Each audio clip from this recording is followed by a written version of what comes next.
আচ্ছা, আপনার কি কখনো মনে হয়েছে যে আপনার খুব কাছের কোনো বিবাহিত মহিলা, যাকে আপনি সারা জীবন একজন সুখী এবং বিশ্বস্ত স্ত্রী হিসেবেই জেনে এসেছেন, তার ভেতরেও থাকতে পারে এক অজানা জগৎ? বাইরে থেকে দেখতে সবকিছু নিখুঁত, একটা সাজানো সংসার, স্বামী, সন্তান, কিন্তু সেই হাসির আড়ালে কি এমন কোনো গল্প লুকিয়ে থাকতে পারে যা আমরা কখনোই কল্পনাও করতে পারি না? সে হয়তো আরামের মধ্যে বন্দী, কিন্তু উত্তেজনার জন্য তৃষ্ণার্থ। এই কথাটা শুনতে অবাক লাগলেও আজকের আলোচনাটা ঠিক এই নিয়েই। আমরা কোনো খারাপ মেয়ে বা বেঈমান মানসিকতার গল্প বলতে আসিনি, বরং আজ আমরা বিবাহিত মহিলাদের 5টি গোপন রহস্য উন্মোচন করব, যা তাদের মানসিকতার এক গভীর এবং অন্ধকার দিক তুলে ধরবে। এই সত্যগুলো বেশিরভাগ মানুষই মুখে আনতে ভয় পায়, কিন্তু যা জানা আপনার জন্য অত্যন্ত জরুরি। নম্বর 1, সে আরামের মধ্যে বন্দী কিন্তু উত্তেজনার জন্য তৃষ্ণার্থ। কাগজে কলমে দেখলে মনে হবে জীবনটা একেবারে নিখুঁত, একটা সুন্দর বাড়ি, একজন যত্নবান স্বামী, ফুটফুটে 2টি সন্তান, এমনকি হয়তো শখের একটি পোষা কুকুরও আছে।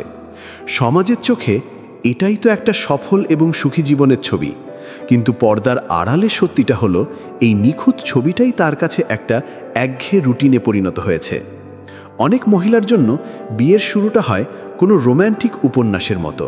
উত্তেজনা, নতুনত্ব আর ভালোবাসায় ভরপুর থাকে প্রতিটি মুহূর্ত, কিন্তু সময়ের সাথে সাথে সেই উত্তেজনা হারিয়ে যায়। ভালোবাসার জায়গা নেয় দায়িত্ব, আর রোম্যান্সের জায়গা নেয় দৈনন্দিন জীবনের হিসেব নিকেশ। তখন জীবনটা আর কোনো প্রেমের গল্প থাকে না, হয়ে ওঠে একটা ব্যাংক স্টেটমেন্টের মতো নিরস। প্রতিদিন একই খাবার, একই ধরনের কথাবার্তা, আর গালে সেই একই দায় সারা চুমো। জীবনে কোনো রহস্য থাকে না, কোনো উত্তেজনা থাকে না, কেবল থাকে একঘেয়েমি। ঠিক তখনই তার জীবনে এমন একজন পুরুষের আগমন ঘটে, যার তাকে প্রয়োজন নেই, কিন্তু যে তার চোখের দিকে সরাসরি তাকায়, যার মধ্যে ঝুঁকির গন্ধ আছে, যে কোনো উদ্দেশ্য নিয়ে কথা বলে। এই নতুন পুরুষটি তার মধ্যে এমন এক অনুভূতি তৈরি করে দেয়, যা তার স্বামী হয়তো বছরের পর বছর ধরে পারেনি। আসলে সে অন্য কোনো পুরুষকে খুঁজছে না, সে খুঁজছে নিজের সেই হারিয়ে যাওয়া রূপটিকে, যা স্ত্রী, মা, একজন রাঁধুনি বা ক্যালেন্ডার রিমাইন্ডার হয়ে যাওয়ার আড়ালে চাপা পড়ে গেছে। সে প্রতারণা করে তার কারণ সে খারাপ তা নয়, বরং তার ভেতরের আবেগের ক্ষুধা মেটে না।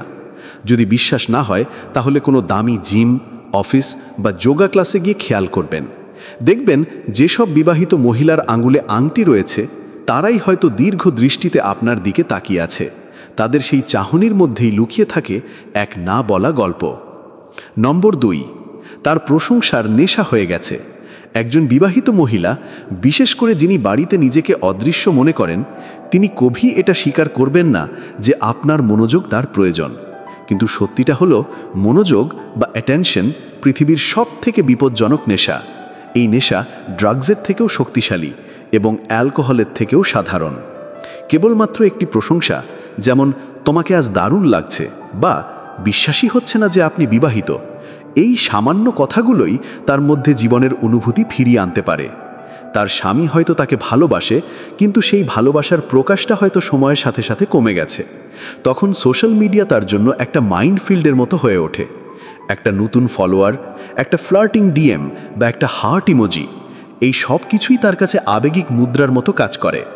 যে সম্পর্কে আবেগ বা সংযোগ শেষ হয়ে গেছে, যেখানে স্বামী তার নতুন চুলের স্টাইল বা তার শরীরের দিকে মনোযোগ দেয় না, তখন সে এমন কাউকে খুঁজতে শুরু করে যে তাকেই মনোযোগটুকু দেবে।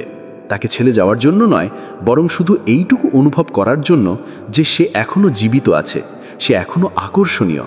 তার দরকার সেই অনুভূতিটা, যা তাকে বুঝিয়ে দেয় যে সে শুধু একজন স্ত্রী বা মা নয়, তার চেয়েও বেশি কিছু। ইউটিউবে প্রায় ভিডিও দেখা যায় মেয়েদের মন বোঝার উপায় নিয়ে, কিন্তু এই গভীর মানসিক চাহিদাগুলো কজনই বা বোঝে? সে মনে করে যে কেউ তাকে ধরতে পারবে না। এই ধরনের মহিলাদের সবচেয়ে বিপজ্জনক দিকটি কি জানেন? তাদের কেউ সন্দেহ করে না। সমাজের চোখে তারা একজন আদর্শ স্ত্রী, একজন যত্নশীল মা। কেউ এমন একজন মাকে সন্দেহ করে না যিনি কোলে বাচ্চা নিয়ে ঘুরছেন, বা একজন HR অফিসারকে যার আঙুলে বিয়ের আংটি জ্বলজ্বল করছে। প্রতারণা সবসময় লাল লিপস্টিক আর হাই হিলে আসে না, কখনো কখনো সেটা যোগা প্যান্ট পরেও আসতে পারে। আর এই কারণেই এই মহিলারা সহজেই পার পেয়ে যায়, কারণ সাধারণ মানুষের ধারণা পুরুষরা প্রতারণা করে মজার জন্য আর মহিলারা করে ভালোবাসার জন্য। কিন্তু এটা একটা বিরাট ভুল ধারণা। মহিলারাও ঠিক সেই একই কারণে প্রতারণা করে যে কারণে পুরুষরা করে। কারণ তারা মানুষ, তারা তাদের জীবনে অসুখী এবং অন্যের কাছে কাঙ্ক্ষিত হওয়ার অনুভূতিটা তাদের ভালো লাগে। পার্থক্য শুধু একটাই, তারা কিভাবে তাদের প্রতারণা লোকায়। তারা ধীরে ধীরে ফ্লার্ট করে, সব কিছু ডিজিটাল মাধ্যমে রাখে এবং ধরা পড়লে বলে, আরে ও তো শুধু আমার বন্ধু, তুমি অকারণে সন্দেহ করছো। সে একজন বিশ্বস্ত স্ত্রীর মুখোশের আড়ালে নিজেকে নিরাপদ মনে করে। কিন্তু সত্যিটা হলো, সত্য একদিন না একদিন সামনে আসবেই। আর যারা জ্ঞানী পুরুষ, তারা পৃষ্ঠের নিচের জিনিসগুলো দেখতে পান। তারা ঝড়ের আগেই বাতাসের দিক বুঝতে পারেন এবং আগুন লাগার আগেই সেখান থেকে সরে যান। নম্বর 4, সে মানসিকভাবে আগেই চলে যায়। একটা কথা মনে রাখবেন, শারীরিক প্রতারণার আগে সবসময় মানসিক প্রতারণা ঘটে। আপনি কি কখনো কোনো ঘরে ঢুকে এমন অনুভব করেছেন যে সব কিছু কেমন অদ্ভুত লাগছে? কোনো কথা না বলেও আপনি বুঝতে পারছেন যে কিছু একটা ঠিক নয়। একজন মহিলার সাথে জীবন কাটানো ঠিক তেমনই, যে আপনাকে মানসিকভাবে ছেড়ে চলে গেছে। রাতের খাবারগুলো নীরব হয়ে যায়, ভালোবাসা একটা রুটিনে পরিণত হয়, আর সেই পুরনো স্ফুলিঙ্গটা বহু মাস বা বছর আগে মরে যায়। তবুও সে ছবিতে হাসে, বিবাহবার্ষিকী পোস্ট দেয় আর ছুটির দিনে আপনার পাশে বসে থাকে, কিন্তু তার মন সেখানে নেই। এখানেই বেশিরভাগ মানুষ ভুলটা করেন। তারা মনে করেন প্রতারণা বেডরুম থেকে শুরু হয়, কিন্তু আসলে তা নয়। প্রতারণা শুরু হয় মন থেকে। যখন সে আপনার সাথে কথা বলা বন্ধ করে দেয় কিন্তু অন্য কারো জোকে শুনে হাসির ইমোজি পাঠায়, যখন সে বলে আমি ক্লান্ত কিন্তু ফোন বাজতেই তার মুখে হাসি ফুটে ওঠে, তখনই বুঝে নিন সে মানসিকভাবে অন্য কোথাও ভ্রমণ করছে। যখন সে শারীরিকভাবে প্রতারণা করে, তখন সে আসলে মানসিকভাবে আপনাকে অনেক আগেই ছেড়ে চলে গেছে।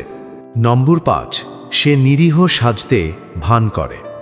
এবার একটা তিক্ত সত্য বলছি, যা অনেকেরই খারাপ লাগতে পারে। সবচেয়ে বিপজ্জনক মহিলারা তারা নয় যারা বন্য স্বভাবের, বরং তারা যারা সবচেয়ে নিরীহ বলে মনে হয়। কারণ তাদের মুখোশটা একেবারে নিখুঁত থাকে। তারা নিষ্পাপ দৃষ্টি, নরম কণ্ঠ আর হালকা স্পর্শের শিল্পে পারদর্শী হয়।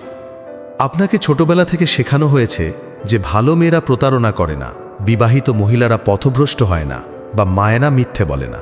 কিন্তু মনে রাখবেন, মিথ্যেও অপ্রত্যাশিতভাবে আসতে পারে। কিছু মহিলা তাদের সরলতাকে অস্ত্রের মতো ব্যবহার করে। যখন তারা ধরা পড়ে তখন তারা কাঁদে, নিজেকে শিকার হিসেবে দেখায় এবং স্বামীকে দোষ দিয়ে বলে যে সে মানসিকভাবে অনুপস্থিত ছিল। কিন্তু আসল সত্যিটা হলো, তারা ভালো করেই জানে তারা কি করছে। তারা অন্য কারো বিছানায় হঠাৎ করে পড়ে যায় না, বরং তারা ধাপে ধাপে পরিকল্পনা করে সেখানে যায়। প্রতিটি ঝগড়া, প্রতিটি শীতল রাতের খাবার আর প্রতিটি না পাওয়া প্রশংসাকে তারা তাদের কাজের সঠিক প্রমাণ হিসেবে ব্যবহার করে। তাই পরের বার থেকে তারা আংটির দিকে নয়, তার কাজের দিকে নজর দিন। যদি আজকের আলোচনা আপনার এতটুকুও ভালো লেগে থাকে, বা আপনি যদি মনে করেন যে এই কথাগুলো আপনার জীবনে কোনো না কোনোভাবে প্রাসঙ্গিক, তাহলে ভিডিওটিতে একটি লাইক দিন।